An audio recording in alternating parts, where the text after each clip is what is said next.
اعوذ باللہ من الشیطان الرجیم، بسم اللہ الرحمن الرحیم۔ الحمد للہ رب العالمین والصلاة والسلام علی سید المرسلین و خاتم النبیین، اما بعد۔ صحیح بخاری، کتاب استنزان، حدیث نمبر 6233، اردو ترجمہ۔ پیدل چلنے والا پہلے بیٹھے ہوئے شخص کو سلام کرے۔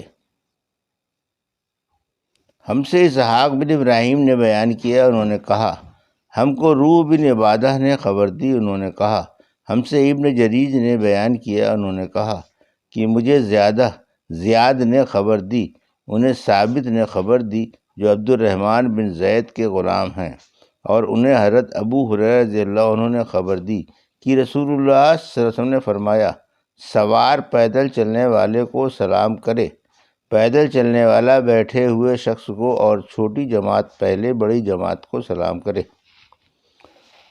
حدیث نمبر 6234، اردو ترجمہ۔ کم عمر والا پہلے بڑی عمر والے کو سلام کرے۔ اور ابراہیم بن تہمان نے بیان کیا، انہوں نے کہا کہ ہم سے موسیٰ بن عقبہ نے بیان کیا، ان سے صفوان بن سلیم نے بیان کیا، ان سے عطا بن یسار نے بیان کیا، اور ان سے حضرت ابو ہریرہ رضی اللہ عنہ نے بیان کیا کہ رسول اللہ صلی اللہ علیہ وسلم نے فرمایا، چھوٹا بڑے کو سلام کرے، گزرنے والا بیٹھنے والے کو، اور کم تعداد والے بڑی تعداد والوں کو۔ حدیث نمبر 6235، اردو ترجمہ۔ سلام کو زیادہ سے زیادہ رواج دینا۔ ہم سے قنیبہ نے بیان کیا، کہا ہم سے جریر نے بیان کیا، ان سے شیبانی نے، ان سے اشعت نے ابی اشعاث نے ان سے معاویہ بن سعید بن مقرن نے، اور ان سے براء بن عازب رضی اللہ عنہ نے بیان کیا کہ رسول اللہ صلی اللہ علیہ وسلم نے ہمیں 7 باتوں کا حکم دیا تھا: بیماری کی مزاج پرسی کرنے، جنازے کے پیچھے چلنے کا، چھینکنے والے کے جواب دینے کا، کمزور کی مدد کرنے کا، مظلوم کی مدد کرنے کا، افشائے سلام یعنی سلام کا جواب دینے اور بکثرت سلام کرنے کا، قسم یعنی حق کھانے والے کی قسم پوری کرنے کا، اور آن صلی اللہ علیہ وسلم نے چاندی کے برتن میں پینے سے منع فرمایا تھا، اور سونے کی انگوٹھی پہننے سے ہمیں منع فرمایا تھا۔ ممیز، ریشم کی زین پر سوار ہونے سے، ریشم اور دیباج پہننے، قصی ریشمی کپڑا اور استبرق پہننے سے منع فرمایا تھا۔ حدیث نمبر 2236، اردو ترجمہ۔ پہچان ہو یا نہ ہو، ہر ایک مسلمان کو سلام کرنا۔ ہم سے عبداللہ بن یوسف نے بیان کیا، کہا ہم سے لیث بن سعد نے بیان کیا، کہا مجھ سے یزید نے بیان کیا، ان سے ابو الخیر نے، ان سے عبداللہ بن عمرو رضی اللہ عنہ نے کہ ایک صاحب نے نبی کریم صلی اللہ علیہ وسلم سے پوچھا، اسلام کی کون سی حالت افضل ہے؟ آن صلی اللہ علیہ وسلم نے فرمایا کہ مخلوق خدا کو کھانا کھلاؤ اور سلام کرو، اسے بھی جسے تم پہچانتے ہو اور اسے بھی جسے نہیں پہچانتے۔ حدیث نمبر 6237، اردو ترجمہ۔ ہم سے علی بن عبداللہ نے بیان کیا، انہوں نے کہا ہم سے سفیان نے بیان کیا، ان سے زہری نے بیان کیا، ان سے عطا بن یزید لیثی نے، اور ان سے ابو ایوب رضی اللہ عنہ نے کہ نبی کریم صلی اللہ علیہ وسلم نے فرمایا، کسی مسلمان کے لیے جائز نہیں کہ وہ اپنے کسی مسلمان بھائی سے 3 دن سے زیادہ تعلق کاٹے، کہ جب وہ ملے تو یہ ایک طرف منہ پھیر لے اور وہ دوسری طرف، اور دونوں میں اچھا وہ ہے جو سلام پہلے کرے۔ اور سفیان نے کہا کہ انہوں نے یہ حدیث زہری سے 3 مرتبہ سنی۔ حدیث نمبر 6238، اردو ترجمہ۔ پردے کی آیت کے بارے میں۔ ہم سے یحییٰ بن سلیمان نے بیان کیا، کہا ہم سے ابن وہب نے بیان کیا، کہا مجھ کو یونس نے خبر دی، انہیں ابن شہاب نے کہا کہ مجھے انس بن مالک رضی اللہ عنہ نے خبر دی کہ جب رسول اللہ صلی اللہ علیہ وسلم مدینہ منورہ ہجرت کر کے تشریف لائے تو ان کی عمر 10 سال تھی۔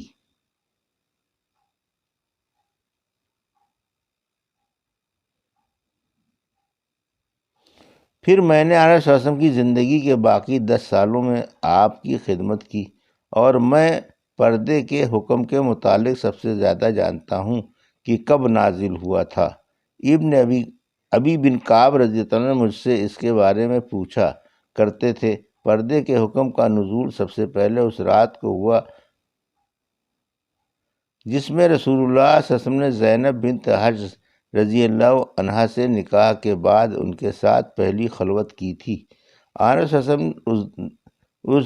علیہ وسلم ان کے دولہا تھے اور آپ نے صحابہ کو دعوت ولیمہ پر بلایا تھا۔ کھانے سے فارغ ہو کر سب لوگ چلے گئے، لیکن چند آدمی آپ کے پاس بیٹھے رہ گئے اور بہت دیر تک وہیں ٹھہرے رہے۔ آقا صلی اللہ علیہ وسلم اٹھ کر باہر تشریف لے گئے اور میں بھی آپ صلی اللہ علیہ وسلم کے ساتھ چلا گیا تاکہ وہ لوگ بھی چلے جائیں۔ آقا صلی اللہ علیہ وسلم چلتے رہے اور میں بھی آقا صلی اللہ علیہ وسلم کے ساتھ چلتا رہا، اور حضرت عائشہ رضی اللہ عنہا کے حجرے کی چوکھٹ تک پہنچے۔ آپ صلی اللہ علیہ وسلم نے سمجھا کہ وہ لوگ اب چلے گئے ہیں، اس لیے وہ واپس تشریف لائے اور میں بھی آقا صلی اللہ علیہ وسلم کے ساتھ واپس آیا۔ لیکن آپ جب زینب رضی اللہ عنہا کے حجرے میں داخل ہوئے تو وہ لوگ ابھی بیٹھے ہوئے تھے اور ابھی تک واپس نہیں گئے تھے۔ آقا صلی اللہ علیہ وسلم دوبارہ وہاں سے لوٹ گئے اور میں بھی آپ کے ساتھ لوٹ گیا۔ جب آپ عائشہ رضی اللہ عنہا کے حجرے کی چوکھٹ تک پہنچے تو آپ نے سمجھا کہ وہ لوگ نکل چکے ہوں گے۔ پھر آپ لوٹ کر آئے اور میں بھی آپ کے ساتھ لوٹ آیا تو واقعی وہ لوگ جا چکے تھے۔ پھر پردے کی آیت نازل ہوئی اور آقا صلی اللہ علیہ وسلم نے میرے اور اپنے درمیان پردہ لٹکا لیا۔ حدیث نمبر 6239 اردو ترجمہ۔ ہم سے ابو نعمان نے بیان کیا، کہا ہم سے معتمر نے بیان کیا، کہا مجھ سے میرے والد نے بیان کیا کہ ان سے ابو مجلس نے بیان کیا، اور ان سے سیدنا انس رضی اللہ عنہ نے بیان کیا کہ جب نبی کریم صلی اللہ علیہ وسلم نے زینب رضی اللہ عنہا سے نکاح کیا تو لوگ اندر آئے اور کھانا کھایا، پھر بیٹھ گئے، باتیں کرتے رہے۔ آقا صلی اللہ علیہ وسلم نے اس طرح اظہار کیا گویا آپ کھڑے ہونا چاہتے ہیں، لیکن وہ کھڑے نہیں ہوئے۔ جب آقا صلی اللہ علیہ وسلم نے یہ دیکھا تو آپ تو کھڑے ہو گئے۔ آپ کے کھڑے ہونے پر قوم کے جن لوگوں کو کھڑا ہونا تھا وہ بھی کھڑے ہو گئے، لیکن بعض لوگ اب بھی بیٹھے رہے۔ اور جب آقا صلی اللہ علیہ وسلم اندر داخل ہونے کے لیے تشریف لائے تو کچھ لوگ بیٹھے ہوئے تھے، آپ واپس ہو گئے، اور پھر جب وہ لوگ بھی کھڑے ہوئے اور چلے گئے تو میں نے آقا صلی اللہ علیہ وسلم کو اس کی اطلاع دی۔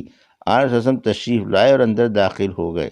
میں نے بھی اندر جانا چاہا، لیکن آقا صلی اللہ علیہ وسلم نے میرے اور اپنے درمیان پردہ ڈال لیا، اور اللہ تعالیٰ نے یہ آیت نازل کی، اے ایمان والو نبی کے گھر میں نہ داخل ہو آخر تک۔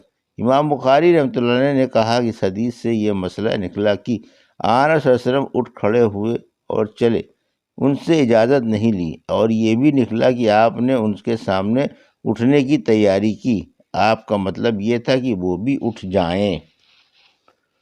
حدیث نمبر 6240 اردو ترجمہ۔ ہم سے اسحاق نے بیان کیا، کہا ہم کو یعقوب نے خبر دی، مجھ سے میرے والد نے بیان کیا، ان سے صالح نے، ان سے ابن شہاب نے بیان کیا، کہا کہ مجھے عروہ بن زبیر نے خبر دی، اور ان سے نبی کریم صلی اللہ علیہ وسلم کی زوجہ مطہرہ عائشہ رضی اللہ عنہا نے بیان کیا کہ عمر بن خطاب رضی اللہ عنہ آقا صلی اللہ علیہ وسلم سے کہا کرتے تھے کہ آقا صلی اللہ علیہ وسلم ازواج مطہرات کا پردہ کرائیں۔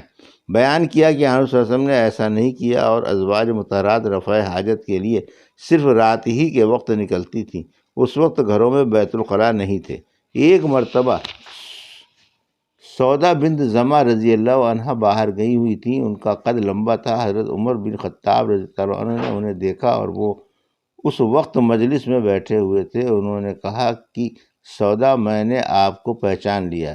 یہ انہوں نے اس لیے کہا کیونکہ وہ پردے کے حکم کے نازل ہونے کے بڑے متمنی تھے۔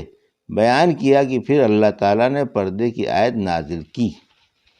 یہ تھی صحیح بخاری باب کتاب الاستنزان کی حدیث نمبر 6233 سے 6240 کا اردو ترجمہ جو ابھی آپ نے سماعت فرمایا۔ اللہ سے دعا ہے کہ اللہ ہمیں ان حدیثوں کی صحیح سمجھ عطا فرما اور ان پر عمل کرنے کی توفیق عطا فرما، آمین یا رب العالمین۔